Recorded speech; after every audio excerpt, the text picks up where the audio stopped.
Good afternoon, everybody. So I'd like to introduce to you Cameron Clark. After 17 years as a professional photographer, Cameron still enjoys the challenge of capturing real moments within the chaos of a wedding day. She draws inspiration from fine art, photojournalism, and fashion. She has photographed weddings all over the world, from Brazil to New York. Cameron is a co-owner of Cameron and Kelly Studio, a team of photographers based in Arizona, but sought after nationally. Her work has been published in a variety of magazines such as Bride, Southern Weddings, and The Knot. Cameron and Kelly's studio's goal is to maintain a respected, profitable, national luxury business that fosters creativity, entrepreneurship, and provides a family-centered lifestyle. Cameron, her husband, and her two lovely children reside in Flagstaff, Arizona. So without further ado, I'd like to have a great warm welcome for Cameron Clark. Okay. Hi. Just to do an intro to the intro, I'm going to play this little video that's on our site because it's kind of a good icebreaker. Here you go. Hi, I'm Jamel Kelly. I'm Cameron. I'm Cameron. How do you know? I can't remember. Who am I? Okay, I'm Cameron Clark. No, I'm not.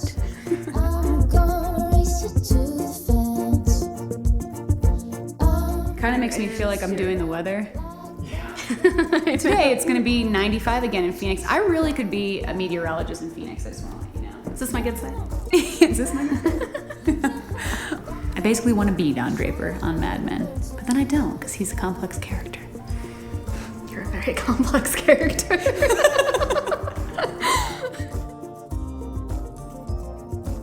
There's a lot more to being a good wedding photographer than taking great pictures. We need to be experts in all things wedding on the wedding day. I think I've bustled over 100 wedding dresses. I'm an expert wedding bustler. We can tie bow ties. I've even stitched a wedding dress before. Pinning boutonnieres has become one of my expertise. Well, I'm a professional cake tester. I come from a big family. I love families. I love hanging out with families. It's one of the reasons I love being a part of a wedding day. There's a lot of excitement, a lot of emotion that come from being a part of a family. I wish I had a wedding album from my grandmother's wedding in the style that we shoot weddings. Just that documentary feel, so I could tell what she was really like, what her personality was like, and what shoes she wore, and I would pay anything to see that. All I have is just a few photos, and I think about that every time we go to shoot a wedding.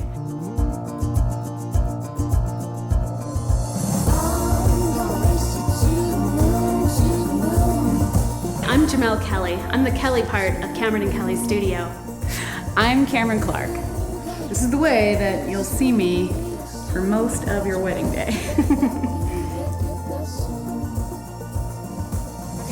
I just play that because nobody knows me here besides like 5 people, so I thought it might be nice to know that my business partner is Jamel Kelly. She couldn't be here today. She's doing the actual work in the business. And so the talk is about building a better business, and I hope that I can help you have more profit, less work, more time, and a happier you. Go ahead. I don't know how we're going to do this. We don't have a clicker, so it'll be kind of interesting. So Jamel and I have done a little soul searching over the last 3 and 4 years. We've done a lot of self-help books and whatnot to figure out, what are the success predictors of successful people and businesses, not just in their business life, but also their personal life. And who is successful and why? And I know that the last thing that you want to hear is goal setting. Because everybody talks about goal setting. Can you set goals and little goals and to-do lists and all these things? But overarching larger goal settings and the ability to articulate a long-term goal is actually what predicts a lot of success.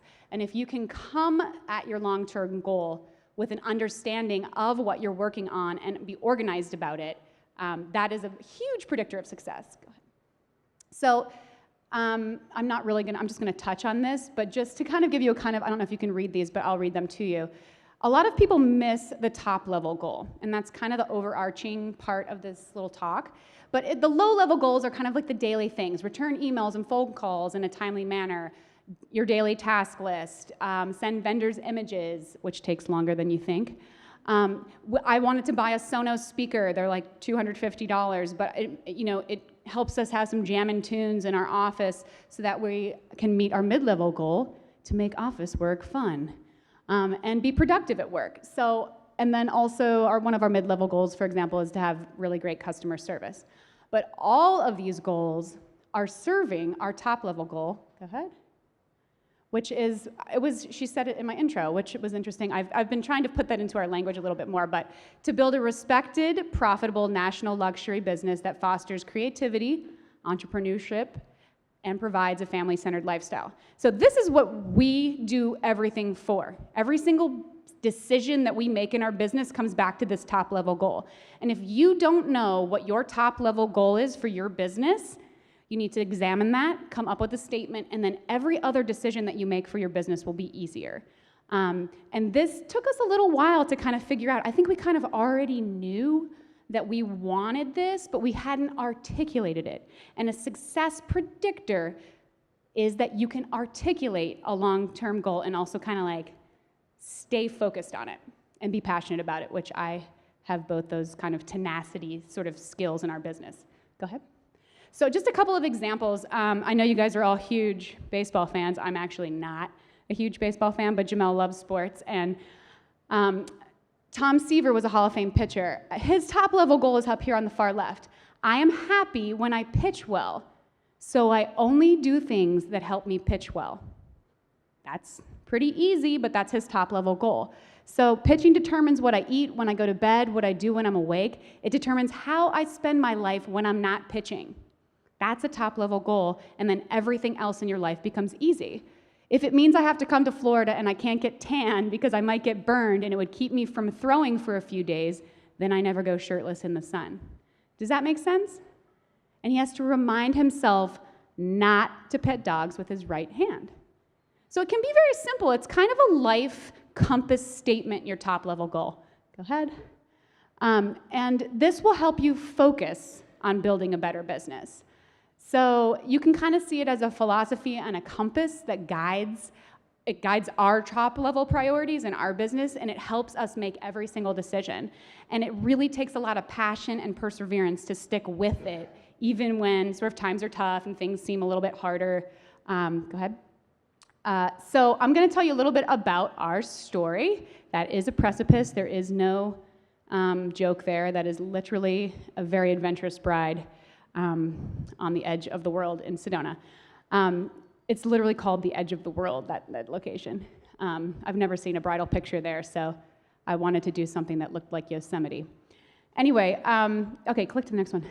So basically, we did this wedding in 2010. We had a very regular business in Arizona, and we did a wedding in 2010 that had all these luxury details. I mean, I'm talking about so much letterpress. I have never seen more letterpress in my life. I mean, letterpress children's menu, letterpressed everything, and I love paper products.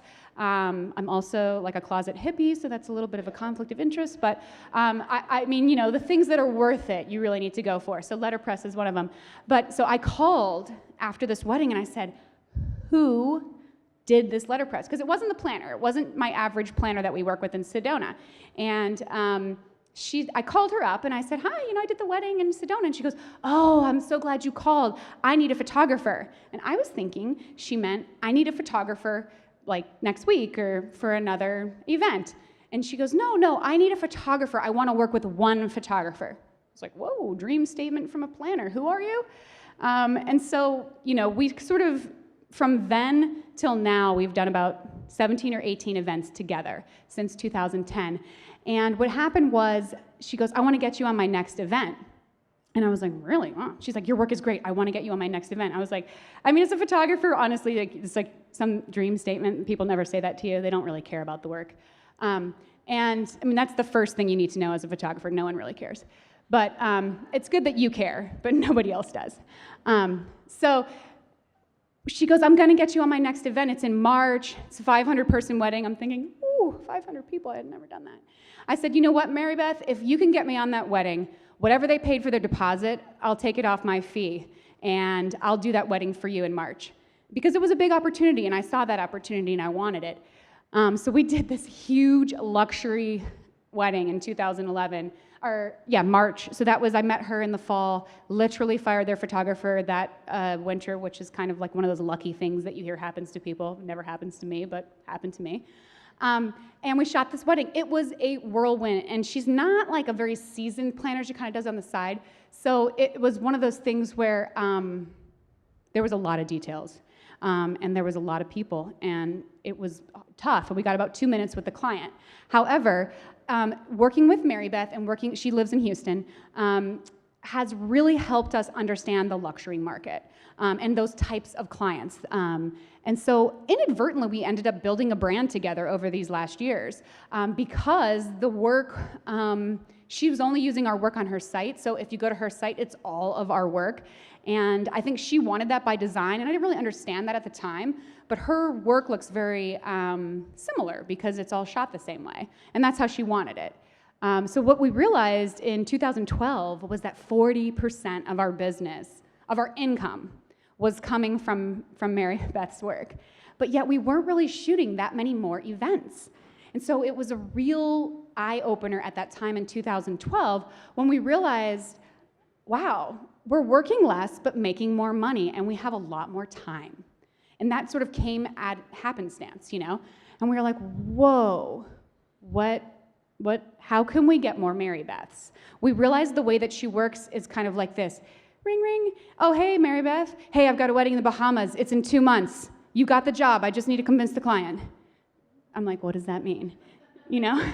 But she basically sells us to the client, which is awesome. I'm not exactly sure what goes on in the room where it happened, but it does happen. And she is like the designer, and we're the help, and we understand our role. And that's more and more that we see in the high luxury market, the top 5% of the market. That's what we're seeing, is that we're just brought in as like, you know, like a designer, interior designer would design your home.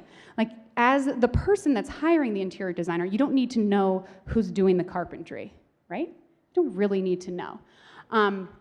But that's kind of how we see ourselves. I mean, we want to have good relationship with the client, but also we don't really need to know that much. We just need to get them signed and move on. It gives me more time. Go ahead. So we wanted more luxe work. This is one of the events we did with her. And so we assessed our business, and this is what I would encourage you to do. This is where it comes kind of a little bit back to you. We looked at ourselves and we said, where is our profit? Where are we losing money? Where are we getting money? What do we love and what do we hate? And these are really important questions to ask, especially if you've been in business a long time. At this point, we had been in business, I think, 10 years, and it was kind of like we were done with it. Go ahead. So I would encourage you to stop doing things and projects that don't make you money. I mean, it's just, if it's not serving your overall profit and you don't have time as it is, you got to stop doing the projects that aren't making you money. Go ahead. This is how we applied that to our business, because our business is a little unique. We are 2 women who have husbands and families. So we have 2 families that we have to feed. And we had babies, which was almost killed us. In 2008, I had a baby in 2008, 2009, and she had a baby in 2010. All of them unexpected, so that was fun. And as you know, babies will do as they want to do, you know? And so that was tough for us. And our goals in 2008 have really changed from what they are. The first one was in 2008. But what we did was we job shared. So we realized, oh my gosh, we can't both be putting in 50 hours a week. It's not going to work. We can't do it. And we value our family too much. And so what we did was we split the job in half. I worked Monday, Wednesday, Friday. She worked Tuesday, Thursday. The next year I worked Tuesday, Thursday. She worked Monday, Wednesday, Friday. And it gave us personal balance. We weren't bringing in the big bucks, I'm here to tell you, those years. We were not. But we were happy. And we were home with our kids, which, as you know, I have, my oldest is turning 9. My youngest just turned 7. And I cannot, but everyone will tell you this about kids, it goes by fast. Like, I blinked, and now he's in 3rd grade. It's crazy. And I know he's just going to be going off to college, like, next year. Jamel has a 13-year-old. So she has a daughter, and we're looking at it. It's like our 5-year plan, and Naomi is in college. And I met her when Naomi was 4. So it really does go by fast. So I'm gonna go over the rough numbers and what we did. I'm not a mathematician, go ahead. I'm terrible at math, actually. Ironically, I do the sales in the business, but hey, I've got a calculator and I can use it, and I'm definitely not afraid to use it. So my brother did go to business school, which is handy.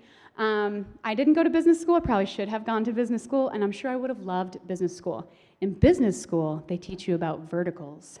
These are the things that make up the different parts of your business, the sort of income lines, if you will.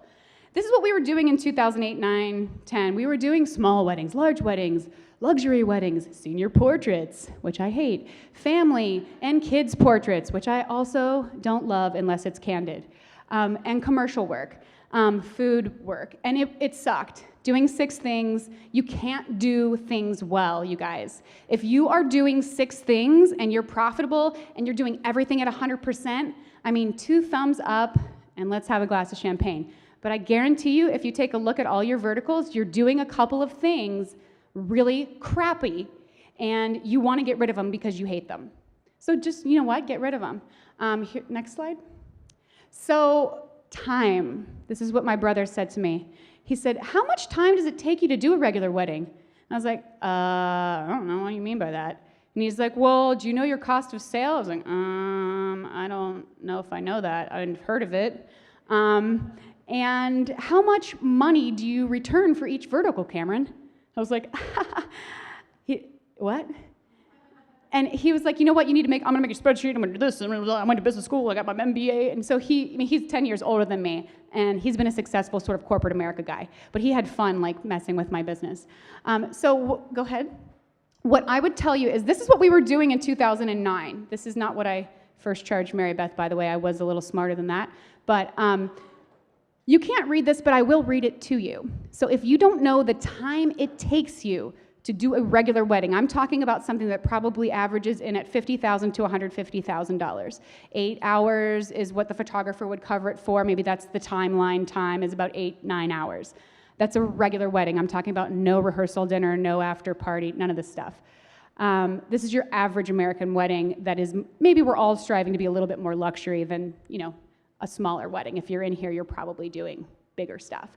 Okay, so for a photographer, pre-wedding, we do have to drive. We live 2 hours from a major market. I'm 3 hours and 45 minutes from this market. So we are accustomed to driving or flying places because no one has money where I live. And if they do, they spend it on ski gear. So pre-wedding, 4 hours of driving, 5 hours of correspondence, 1 hour of accounting, 2 hours of documents planning, 3 hours for an engagement session. This is all extremely conservative, you guys. It's probably almost double this time, but just for the purposes here, let's go with this. The wedding day, 8 hours, the fun part, 4 hours of shooting or driving to the wedding. Post-wedding, did you know that it takes at least 1 hour to download the cards from your camera? Even if you have a fast computer, it just takes forever. No one knows that. I just wanted to let you know that. 16 hours post-production. Every hour I shoot, it takes me 2 hours to post-produce. 3 hours of blogging, I mean, it really takes me 6. 3 hours of publishing, I don't know what that is. Oh, getting it ready for a magazine. 2 hours to get the vendor's files, that probably takes me 4 hours. 6 hours to do the album, probably takes me 10. 1 hour of packaging delivery. So let's just go with 59 hours, okay? It's a nice number, it's not even round. I was charging $4,500 for that. $4,500 for a Saturday, it sounds pretty good, doesn't it? It sounds like a good living. Like, oh, if I did 4 of those, I'd be just rolling in it. Next slide. Here's the math on that. 4,500 divided by 59 hours is $76 an hour for a normal wedding. That sounds okay too, doesn't it? Oh, wait, I have a business partner. Divide by 2, $38 an hour. Oh, wait, there's no cost of sale in that. Let's cut that number in half. Suddenly, I'm working at McDonald's. Yay! I always wanted to make as much as those people. Didn't you guys always aspire to work at, maybe I should just be a manager at In-N-Out Burger. I know those guys make a lot of money. I'm serious, I would make more money as an In-N-Out Burger manager. And you get to wear the cute aprons and the cute hat and stuff. Okay, next slide. So cost of sale. Here's your businessy crap that I'm not gonna talk about, but you should look into it a little bit more in some other sort of seminar. Subtracting the cost of your sales from the amount you receive from the sales will tell you how much money you make or your gross profit in accounting terms. Everything you spent to make your business work is your cost of sale, basically. And if you look at that every year, I look at my QuickBooks number every year, I'm like, what? We made $12? I don't understand, Mr. Accountant.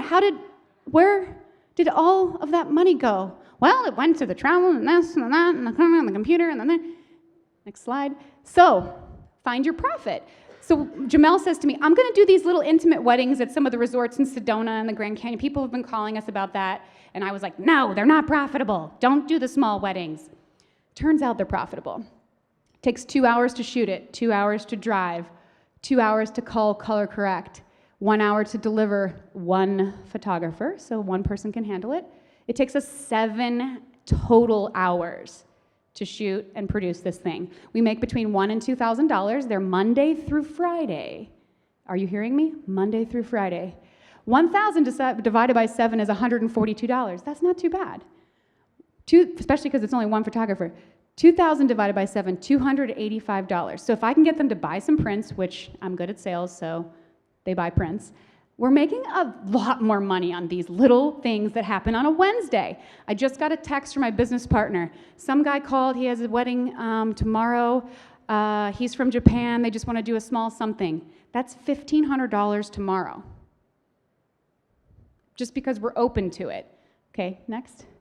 Luxury weddings. They roughly take the same time as normal, as we all know. A lot more hand-holding and yes, ma'am, and yes, sir going on here.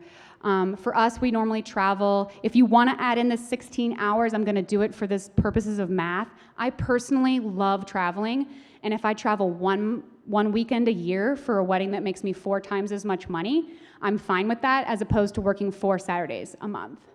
And that's a personal fulfillment goal of mine, so I'm okay with it. But I'm still going to add 16 hours to the total 59, right? So now I'm getting 76. I hope my math is right. I used a calculator. 10,000 divided by 76, $131 an hour. Most of our luxury wedding clients are spending between $15,000 and $20,000 with us. I swear to you, I never knew people sent out 1,000 Christmas cards.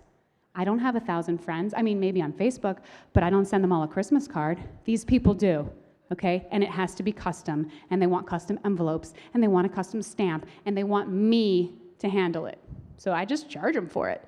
And that's how we, it's all about the Christmas cards, guys. No, I'm kidding, but there's other things. They buy an album for their Aspen home. They buy an album for their New York home. Suddenly, cha-ching, cha-ching, cha-ching.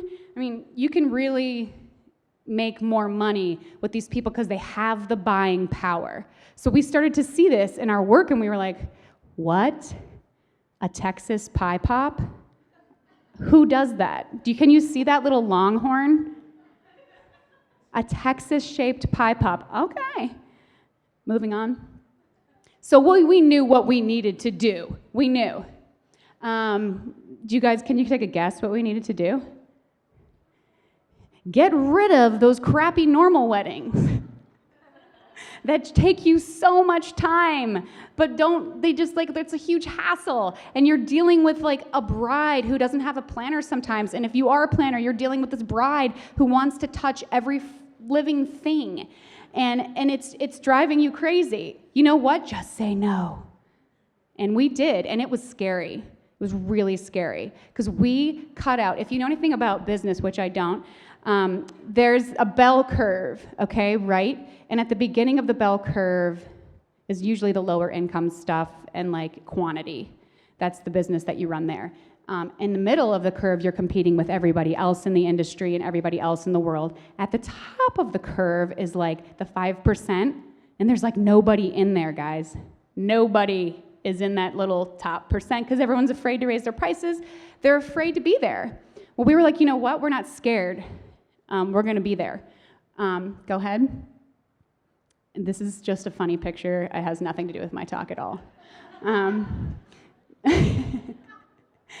But they were very fun, so I just wanted to put them in there. Okay, do these guys look like our client? Now that I've just been talking about luxury stuff? No, they don't look like my client. Normally I'd be like, oh, hell no, we're not shooting their wedding. But guess what? These guys spent $1,600 or $1,700 on a Wednesday, and they booked us on a Monday.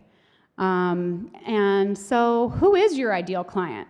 we decided it was the ones at the bottom and it was the ones at the top. And it was the ones at the bottom that were only getting married during the week. For now. Once we have enough at the top, I'm going to pass on the baton to our associate photographers to do the ones at the bottom. But for now, we shoot them, and then, you know what's kind of fun? These people are really in love, and they don't care about anything else. And I love that. So it kind of feeds my soul a little bit. And we decided which vertical was most profitable. We saw the profit we were making on these, and we were like, well, heck, if we did 6 of those a month, and you know, the 2 of us shot it, that's 3 each. It's really not that much time. And it's on a Wednesday. Have I mentioned Wednesday? Are you going to get more? How are you going to get more of both? Profitability and the ideal client, right? How are you going to do it? Okay? I love those guys. They were from Texas. We have a lot of Texas clientele.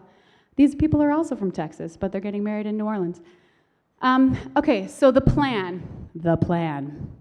So in 2008, like I said, we had babies. And it was literally, I'm just going to go ahead and say it, it was literally like a shit show at my house. Like, I checked out. I was like, didn't even work for 7 months. I mean, I sort of checked emails. I mean, our business was just like heading downhill. Then I got pregnant again, so that was fun. And we did it again. And then Jamel, the best part was, I was like checked out for the second time with the second baby, and she calls me and she goes, she's about 24 weeks pregnant. We had a huge wedding in like 3 weeks. And she goes, I just found out that I'm on bed rest. So I'm gonna be in the hospital for the rest of my pregnancy. I was like, okay, well, that is a wake-up call for me. I'm gonna stop doing nothing and start working on my business again, because she was kind of running the show, because her baby was in kindergarten, and I was like, well, cool, you can just work, and I'll be home with my kids that are in diapers, and I had 2 babies. They're only 18 months apart. So we rebranded in 2012, once we kind of like had some sleep, got, you know, we could drink again, and we decided what to do. You know, we had some powwows. We got a new, our logo was really old and tired, and we rebranded. What we did was we reached out to people that knew the luxury market. We had a couple of ideal clients that we had worked with before 2012, and you know what I did? I called them and I said, what do you think of our website? And she was honest, because we have a good relationship, and she said, it kind of sucks. She's like, it doesn't look like you work with people like me.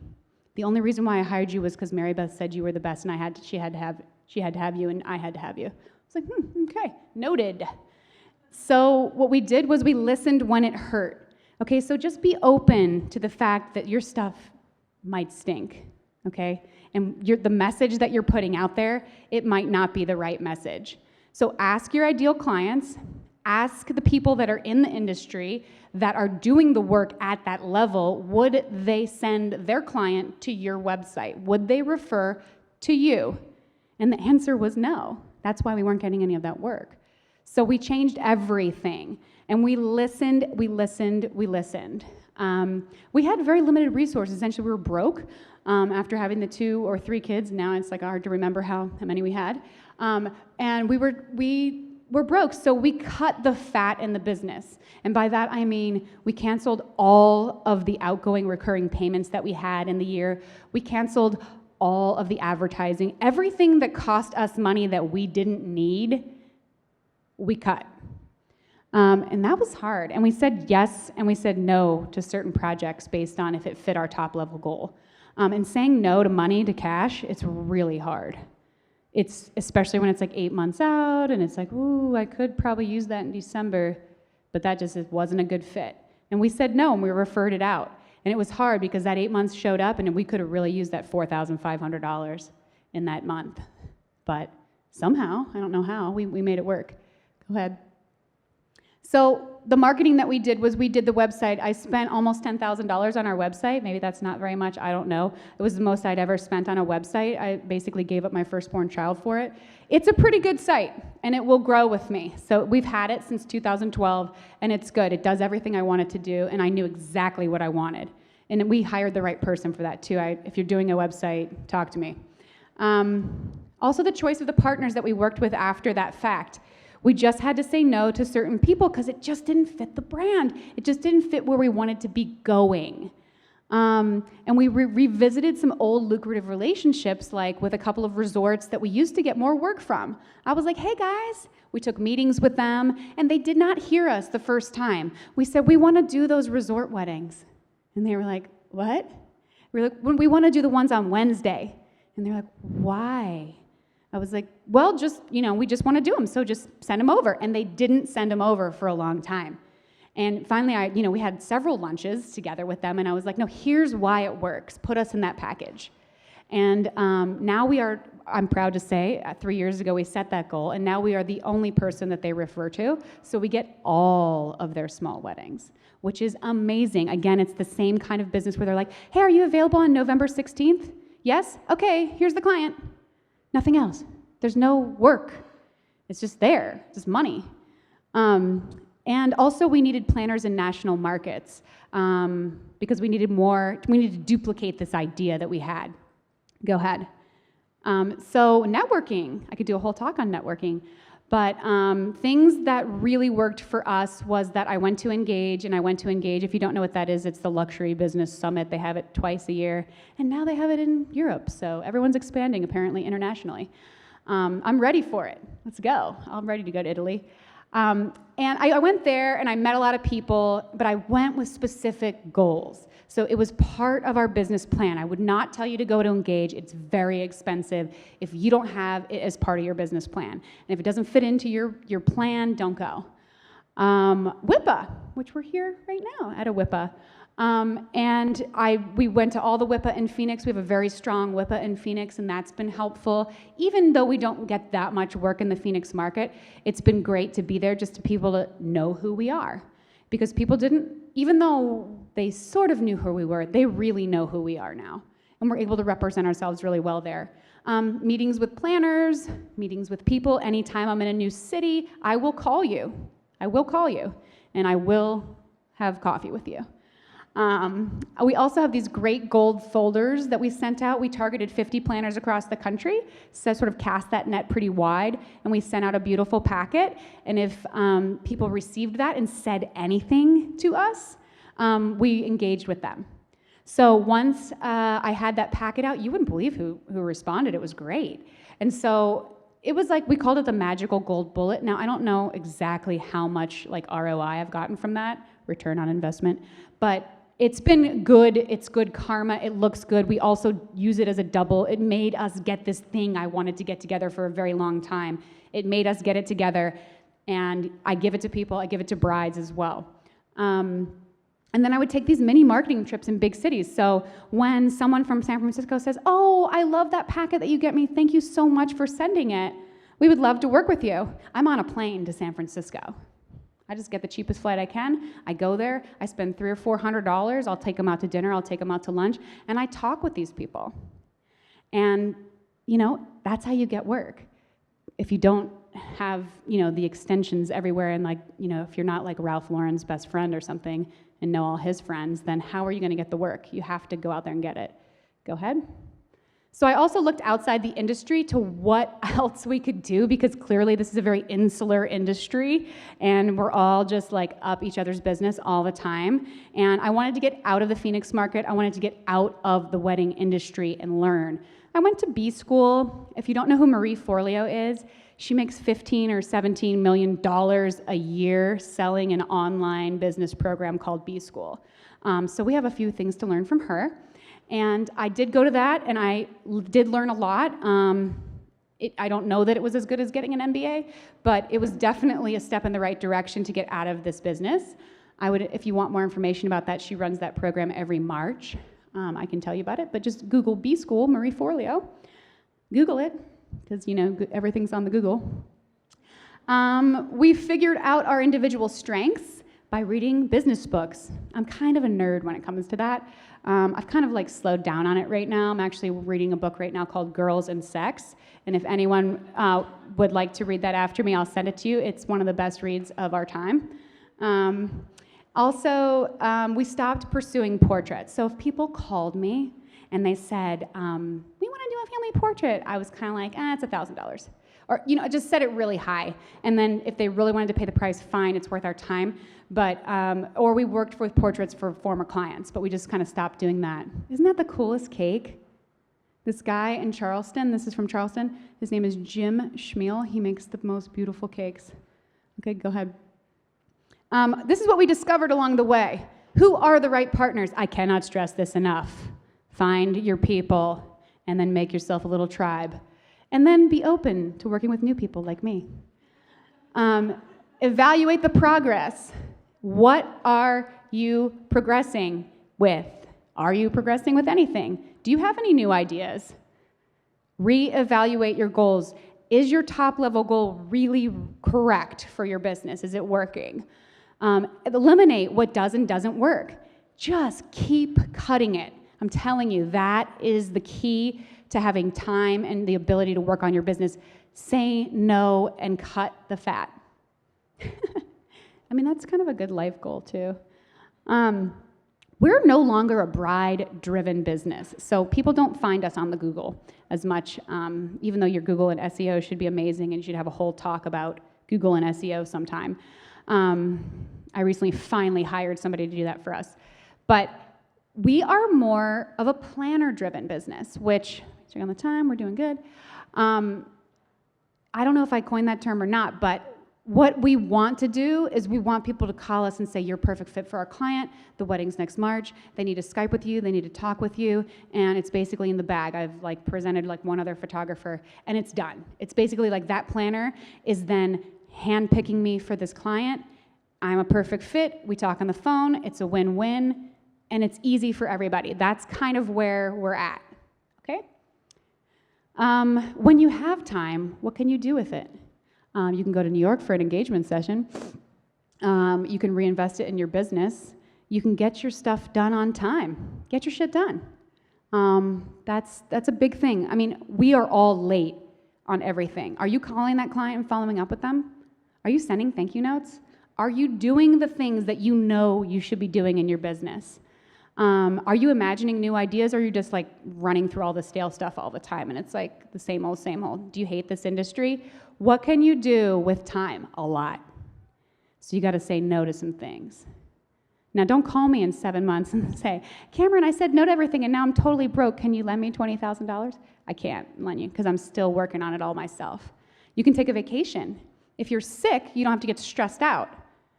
If you're sick, in my business, you stay home. You don't work through it. You stay home with your kids.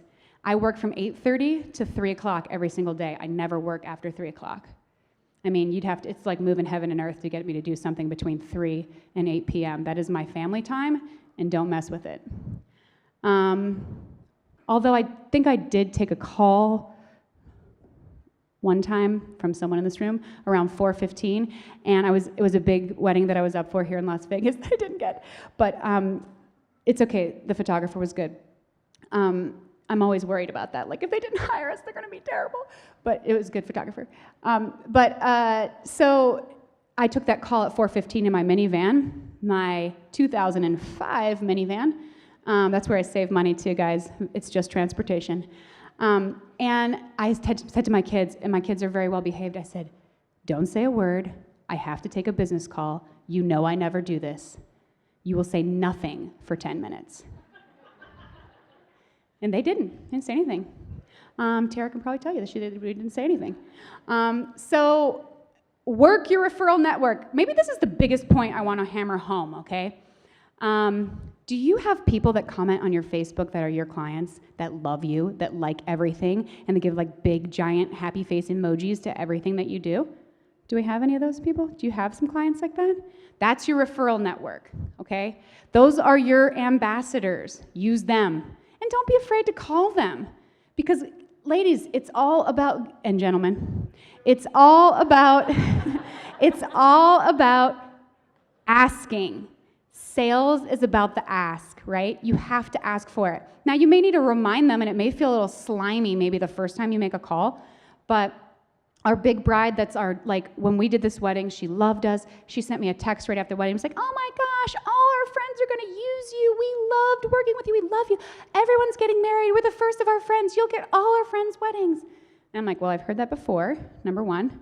and it's never come to fruition. Why is that, Cameron? Probably because I didn't follow up on it.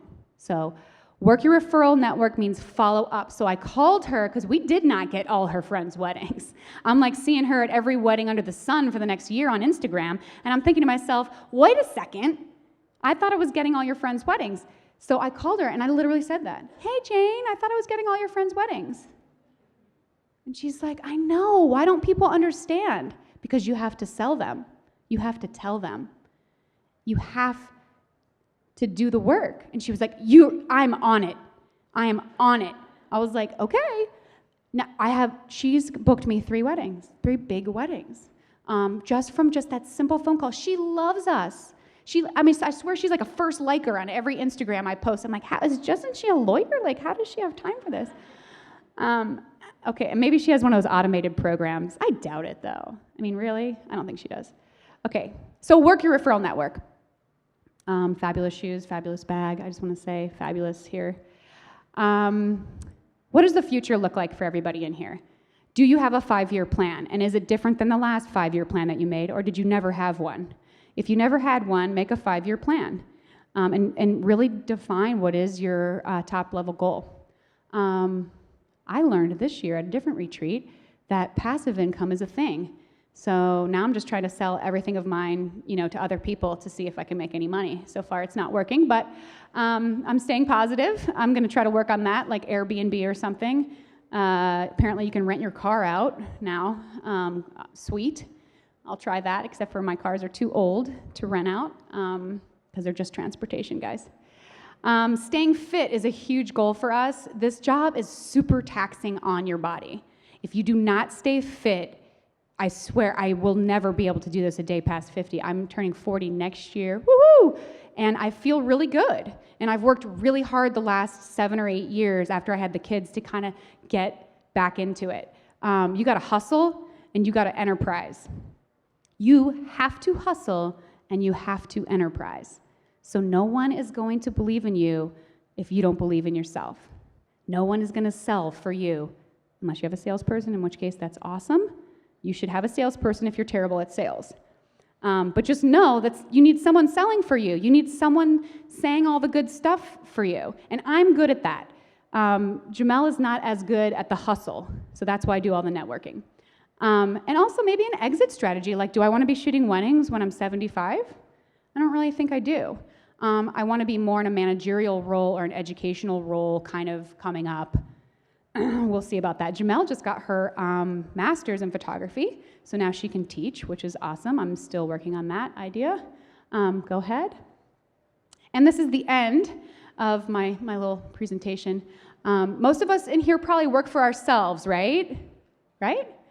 If you don't work for yourself, you still work for yourself, okay? Because you're still making decisions about your life every single day, and you can change that. If you don't like where you are, you probably know enough that you can hustle it up and do your own thing.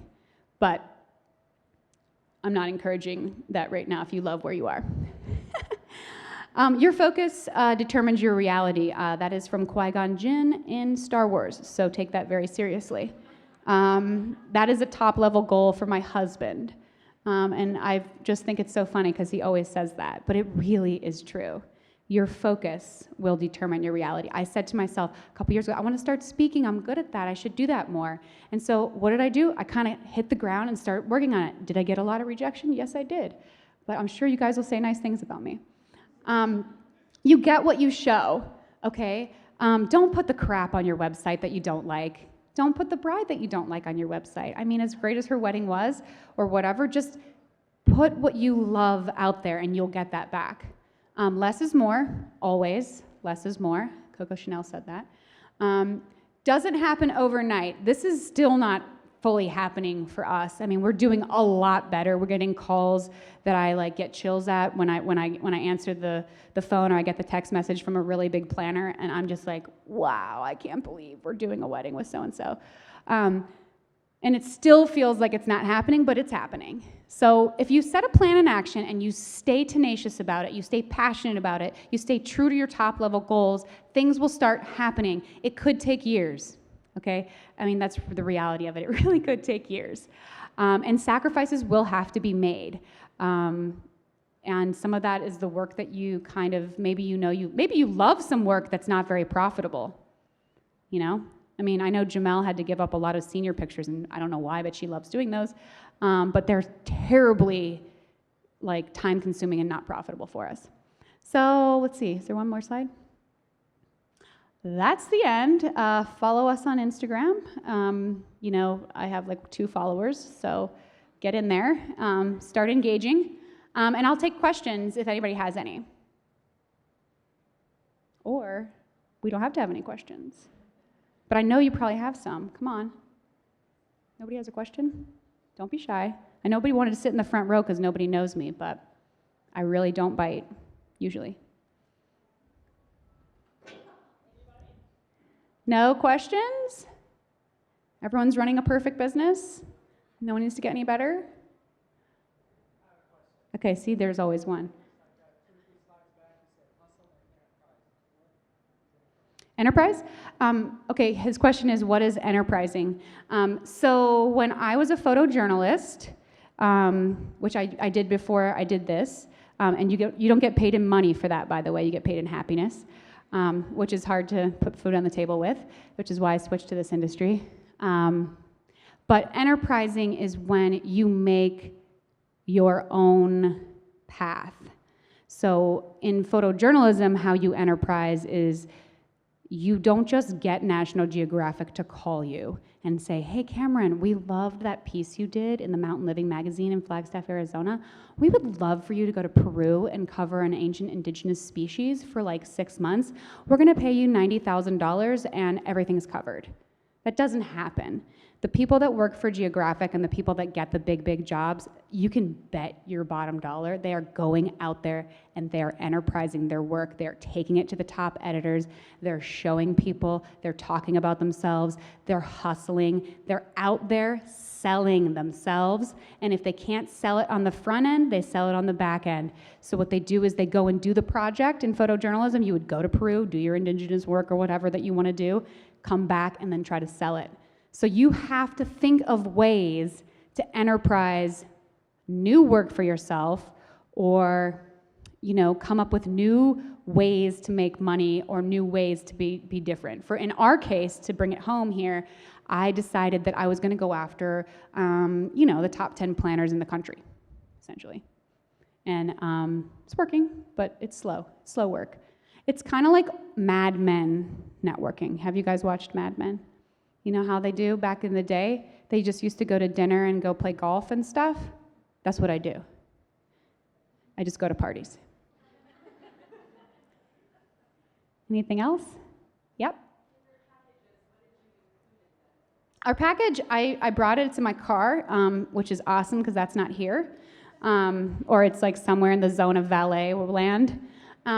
But it's a beautiful gold folder that's branded, and in the inside it's basically our website like exploding into your desk, which maybe isn't the greatest thing. Next time we're gonna do a little book. But it's basically just a little bit about us. It's modular, so we can put into it what we want, and we can change out things what we want. And basically it just has a little bit about us, how we wanna work with you, who we are, and like a lookbook. So it shows you kind of like our best of the last year kind of in pictures. For us, that's important. And then in the back, we put in like what press we've gotten. And also, you know, we have this thing on our website called CK Guides. It's us as the expert. It's content marketing so that you can reach people over and over. And you're probably all gonna get an email from me now about like how you can have better makeup at your wedding or something. In terms of photography, all slanted towards photography. So it kind of sets us up as the expert. So it's basically like my website just exploded in your desk, and then it kind of forces you to look at something tangible, you know, because in this world, nothing's tangible anymore. Nobody prints anything. Nobody's making beautiful letterpress stuff, even though they should be. And I believe in that stuff. I think the luxury client wants that, and the luxury planner understands that. And when we've handed that packet to, or I FedEx it to somebody, if somebody gets me a lead out of New York, I FedEx them that packet the next day. And those people get that, and they're like, oh, look at this. And then what does the other photographer hand them? I don't know, but at least they had that stuff from us. They're gonna remember us. And plus, it's kind of cute. You can sort of use it as a clutch, too, if you wanted. It's gold. Gold is very in. Yep.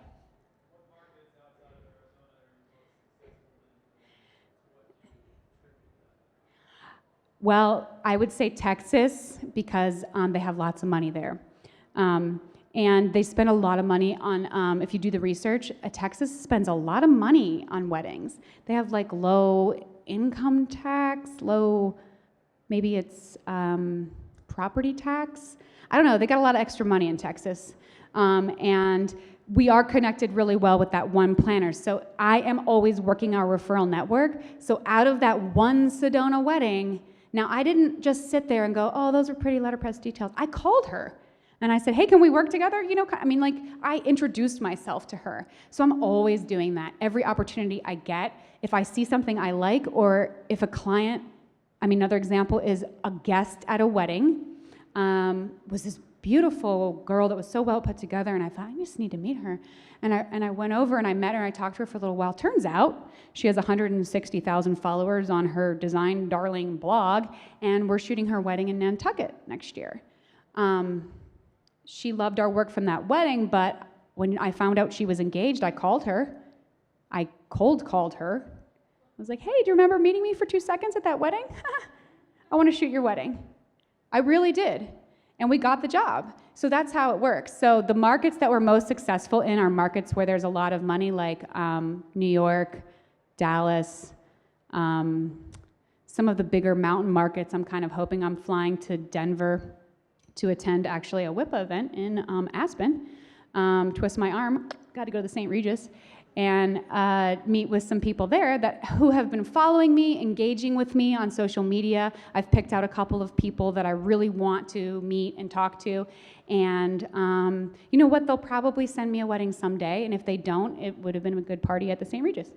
So yeah, it's not Arizona. Arizona has a really weird market.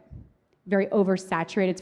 It's similar to the Las Vegas market. I feel like you guys can all sympathize with what I'm dealing with in Phoenix, is there's a lot of saturation between the photographers and the vendors and the partners that you're going to be working with, and everyone is putting their prices lower and lower and lower. And that's fun for me because I'm the most expensive photographer in all of Arizona. And so clients are like, well, why are you double? You know, and that planner has to go to bat for me. I have a big one that I don't know if we're going to book because, you know, for whatever, but perfect fit. You know, people from New York coming into Phoenix, getting married, it's a perfect fit. But, you know, some people don't get it. And eventually, the people that do get it will call us. And that's what counts. Anything else? Yes? I knew. Oh, knew exactly what I wanted on my website. Okay, I'm going to clarify that. I didn't know exactly what content I wanted on the website. I knew how I wanted the website to work on the back end and how I wanted it to look. I wanted it to look like a luxury brand. We actually based the website off a 2012 Burberry website. I kind of ripped them off a little bit.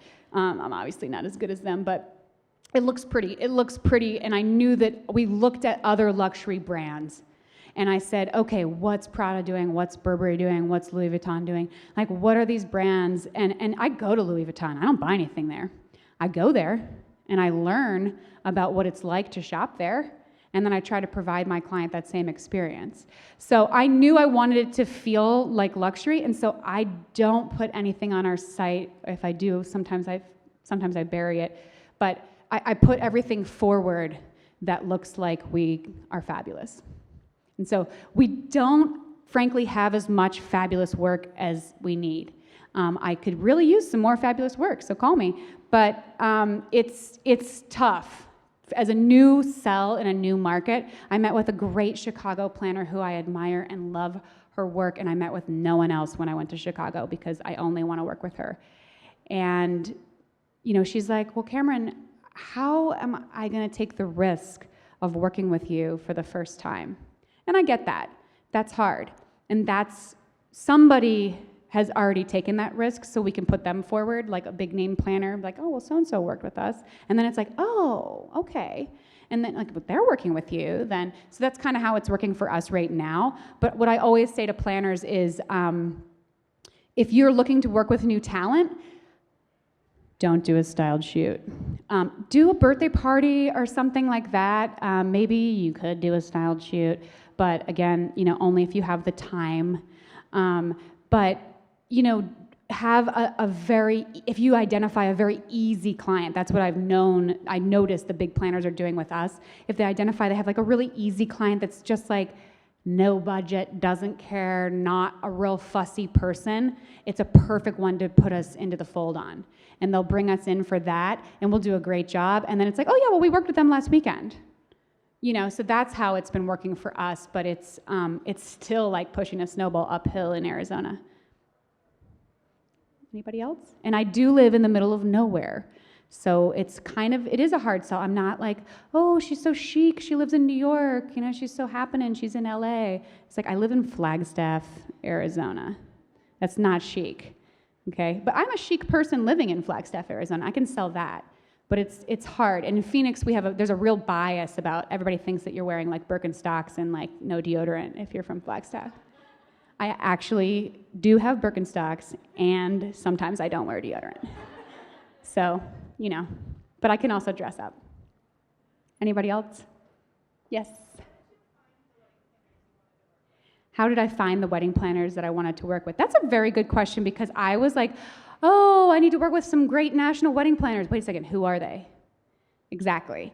So going to Engage really helped me with that. It helped me to identify a large segment of the luxury population, the luxury market in this industry.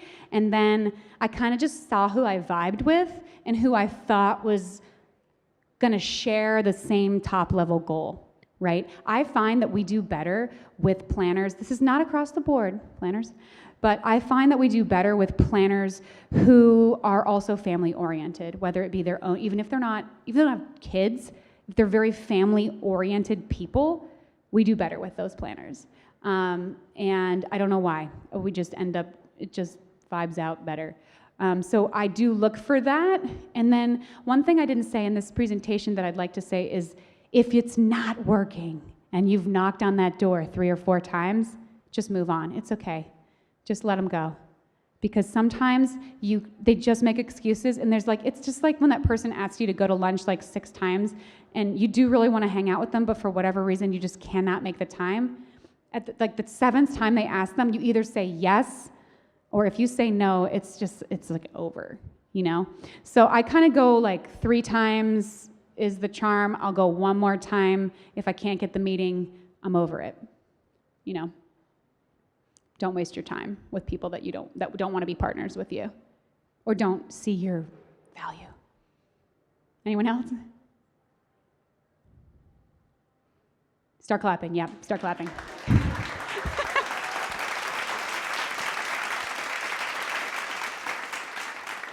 Thank you so much. Everyone, yep, let's clap together. It was amazing. Thank you, Cameron.